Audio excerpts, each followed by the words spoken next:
Olha aí, coisa linda aí, um mundão, tá vendo? Aqui de cima dá pra filmar melhor, um mundão de água. Olha só. Agora dá pra ver melhor, dá pra mostrar pra vocês melhor um mundão de água, de chuva que tá se preparando aqui pra nós. Tá vendo aí, ó? É um mundo de água, um mundo de chuva. A galera em peso aí, vê aí, ó. É chuva com força, daqui a pouco Deus vai liberar essa água aqui pro povo aqui. E é só benção pra nós aqui da Paraíba, né?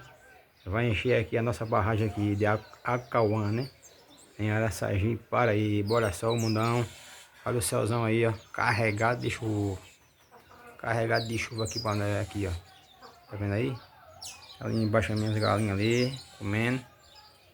Fundo do meu quintal, né? Deu um chuvisquinho aqui, pouquinho, mas Deus está preparando o melhor pra gente agora nessa tarde. Olha só o mundão de água. Eita, Deus é bom. E minhas galinhas tá ali.